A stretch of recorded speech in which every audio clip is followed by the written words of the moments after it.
Belakangan memang banyak hal yang menyebabkan pasar saham Indonesia kita turun, seperti Morgan Stanley yang menurunkan peringkat rating pasar saham Indonesia, rupiah yang makin lama makin melemah terhadap US dollar, kemudian asing juga keluar besar-besaran.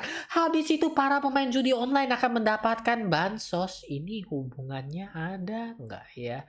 Nah, oleh karena itu di video kali ini saya akan bongkar porto saya yang sudah minus dalam, ya. Minus dalam, nggak seperti yang di sebelah-sebelah yang bisa masih profit, tapi kok saya punya minus makin dalam. Jadi apa yang akan saya lakukan? Ya, jadi langsung saja ini layar Stockbit. Ya, ini tampilan desktopnya ya. Sekarang saya udah pakai desktop biar lebih enak lihat. Pakai HP juga sama sih, kurang lebih ya teman-teman ya. Jadi biasa, langsung saja kita buka-bukaan ya, karena semua sudah terbuka. Jadi tiada dusta di antara kita. Ini kondisi portofolio saya teman-teman ya. Minus dalam tuh, lihat. Minus 7,52%. Sudah 1,2 juta. Tapi ingat ya teman-teman, ini masih floating loss. Selama belum kita pijit itu tombol sell, ini tidak akan terrealisasi teman-teman ya. Jadi masih ada harapan kita untuk membuat dia jadi plus lagi. Lah gimana? Jadi teman-teman, karena saya melihat market kita nih teman-teman ya. Market kita kan sedang lagi nggak enaknya nih teman-teman ya. Minus 1,42% ya. Posisi foreign juga satu minggu terakhir ini ya, ketika video ini dibikin sudah minus 4,51 T. Currencies ya, bagaimana dengan USD IDR itu sudah 16.382 ya teman-teman ya. Pokoknya sudah sangat kagak enak ya kayaknya. Oleh karena itu saya memutuskan teman-teman untuk merampingkan portofolio saya dulu ya. Jadi saya akan mengeluarkan warga-warga dari komplek teman-teman. Seperti yang teman-teman lihat, ada beberapa saham yang saya masukkan dan saya akan jual secara cepat. Pada awalnya saya pikir saya mau trading, rupanya nggak jadi trading, malahan beberapanya kejepit. Teman-teman bisa lihat di historinya, di mana ini sudah di-realize ya teman-teman ya, udah terjadi seperti ini, saya plus ya, ini saya udah jual. MGRO ini saya kena stop loss ya teman-teman ya, ada dividen PTBA, dividen Indi, ya di bulan Mei memang sedikit ya, ada Excel saya rugi, Lead saya untung, ULTJ saya rugi ya, jadi untung rugi, Pegas saya untung, dividen BJBR itu setidaknya Mei ya, April kan, nah Mei sampai Juni ini posisi ya teman-teman ya. Oke, kemudian saya lihat dengan porto dan keadaan IHSG seperti ini, maka tujuan saya sudah saya kasih tahu, saya akan merampingkan dulu warga-warga yang ada di sini. Sehingga saya sudah melakukan order jual ya, seperti pada DSNG ini ya. Ini saya jual di sini. Ini kan saya udah withdraw. Ini posisinya ini kita bisa pasang stop loss dan take profit ya teman-teman ya. Kalau di Stockbit ini ya. Di aplikasi lain saya harap juga ada ya teman-teman ya. Oke, kalau DSNG ini kan posisi kan close-nya kan di 650 ya, saya pasang jual saja di 655, satu tick di atasnya teman-teman. Posisinya saya tutup dengan plus ya, saya berusaha semaksimal mungkin untuk posisinya saya tutup plus. PTBA saya jual di harga 2.500 ya. Sekarang posisinya 2460, kalau naik 2.500 saya jual. Sebenarnya saya jual sekarang pun saya profit. Kenapa? Tadi teman-teman sempat lihat bahwa saya ada mendapatkan dividen PTBA. Benar kan teman-teman kan? Yes, benar sekali. Dividen PTBA ini di sini kita lihat itu nilainya sekitar 79.542. Sedangkan saya loss nih 65.000. Nah, jadi sehingga kalau saya jual di harga sekarang pun saya masih profit sekitaran 14 ribuan. Benar nggak teman-teman? Benar kan? Nah, oleh karena itu PTBA juga akan saya hilangkan dari keluarga porto ini sehingga saham saya itu makin sedikit ya teman-teman ya. Tuh, lihat ya, kalau DSNG sini saya jual, PTBA saya jual, maka masih sisa 1 2 3 4 5 6, habis RALS 6, di bawahnya ada apa lagi? Kita lihat banyak sekali ya teman-teman ya.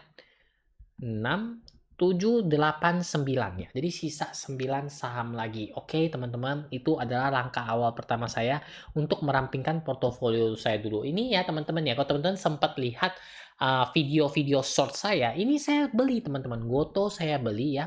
Rupanya bukannya cuan atau profit, saya malah kejepit. Jadi saya juga bareng-bareng bersama kawan-kawan lainnya menjadi investor Goto ya. Goto saya ada antri beli lagi di harga 50 sebanyak 99 lot ya. Jadi sekali saya beli itu adalah sekitar 500.000 teman-teman ya. Harapannya saya dapat di harga 50, jadi saya bisa ada average di harga 55. Dan nanti kalau kena ke harga 60 balik lagi, saya jual. Saya yakin bisa seperti itu. Atau jangan-jangan nanti malahan diperdagangkan di bawah 50 karena market sedang tidak adanya. Mari kita lihat bersama. Oke, teman-teman. Fokus saya adalah dua saham dengan minus paling dalam, yaitu adalah Indi dan MNCN. Memang lebih menggawatkan itu adalah MNCN. Kenapa teman-teman? Saya kasih tahu. Karena MNCN saya sudah beli untuk kedua kalinya. Teman-teman lihat, karena investnya sudah 1 juta. Seperti teman-teman yang saya kasih tahu, saya ini sekali hitnya 500.000 teman-teman. Jadi nggak langsung hit, langsung dapat ya teman-teman ya. Ini saya hitnya sudah 2 kali. Teman-teman bisa lihat di sini. Apakah masih ada historinya? Yaps, masih ada. Di harga 470 sekali, di harga 374 sekali, dan masih minus ya. Ini yang mengkhawatirkan teman-teman, kapan dia baliknya. Sedangkan Indi, saya harus melihat posisinya untuk ngambilnya di mana untuk averaging ya teman-teman ya. Ini dua saham yang akan saya fokuskan untuk keluar dulu teman-teman. Harapannya dia segera mantul ya teman-teman. Kalau enggak, ya kejepit makin dalam. Oke, kita mulai dari Indi terlebih dahulu ya teman-teman ya. Ini di sini teman-teman, seperti yang teman-teman lihat, ini garis 1260 seharusnya saya melakukan pembelian kedua. Tapi karena kondisi market ini kurang enak saya lihat, saya maka tidak jadi beli di harga ini ya. Saya hapus. Dan saya pasang harga sedikit teman-teman agak di bawah, yaitu di harga 1055 ya. Karena kita akan lihat nanti di harga 1055 apakah ada perlawanan. Ya diharapkan ada perlawanan. Harga 1055 ini juga time frame-nya saya sudah pakai weekly ya teman-teman ya. Saya mencari support di weekly. Jadi teman-teman lihat saya udah zoom ya, zoom agak jauh. Ini karena saya agak susah nih nggak pakai mouse ya teman-teman ya. Jadi di sekitar sini teman-teman ya. Karena weekly jadi lebih gampang di sini ya. Ini kan ada resist become support, saya ada tandai di sini. Di sini juga ada ya.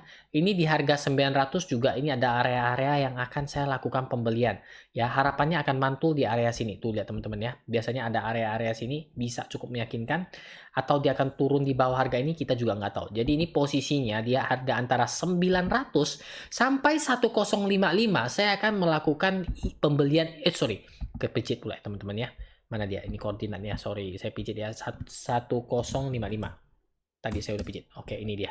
Jadi antara harga 900 sampai 1055 saya akan melakukan pembelian Indi yang kedua. Oke, dicatat ya teman-teman ya. Semoga kali ini saya bisa langsung mendapatkan titik poin baliknya. Meskipun saya lihat nih sudah ada mulai divergence di sini teman-teman bisa lihat di Indinya.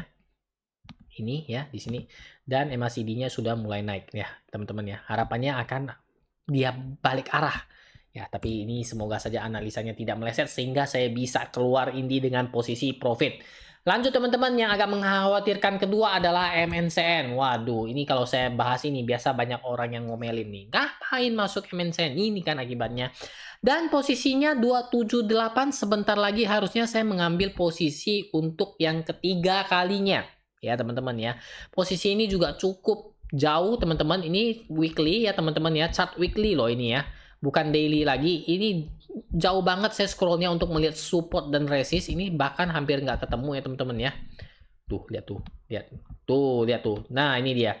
Ini support resist di tahun berapa nih teman-teman? Di tahun 2010. Udah jauh banget nih di harga 278. Dan sebentar lagi akan dapat nih kayaknya teman-teman ya 278. Sekarang harganya kan 300 ya.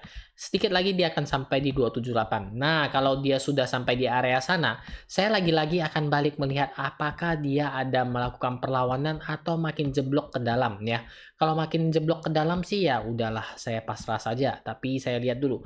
Kalau misalnya dia ada perlawanan baru saya akan melakukan pembelian. Harapan saya dia ada melakukan satu candle tinggi ya, hijau tinggi ya.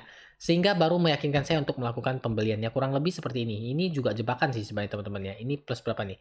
Plus 14,37% dalam waktu 1 hari 16 Mei. Rupanya masih dibanting turun. Bayangin teman-teman. Ini berapa orang yang sudah positif untuk beli dan akhirnya dibanting turun lagi. Ya. Jadi seperti inilah saham Indi dan MNCN yang akan saya beli lagi. Diharapkan dapat menyelamatkan porto saya sehingga dua saham ini bisa saya keluar dalam kondisi profit. Gimana?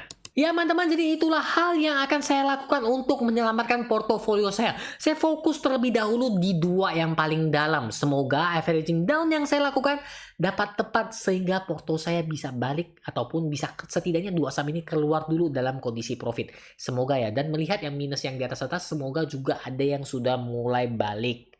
Ya, ingat tujuan awalnya ketika market seperti ini saya akan rampingkan terlebih dahulu portofolio saya. Bagaimana teman-teman strategi ini? Ingin teman-teman coba juga atau teman-teman punya strategi lainnya yang lebih menarik? Tolong kasih tahu saya di kolom komentar. Jadi saya rasa sekian dulu video kali ini. Saya harap dengan adanya video ini teman-teman merasa bahwa ada teman yang portofolionya bahkan minusnya lebih dalam dari yang teman-teman rasakan, yaitu portofolio saya. Oke. Dan bagi teman-teman yang penasaran bagaimana kisah selanjutnya portofolio saya, teman-teman silahkan subscribe saya di sini. Akhir kata saya ucapkan banyak terima kasih yang telah nonton sampai di sini. Sampai ketemu lagi di video yang satu ini.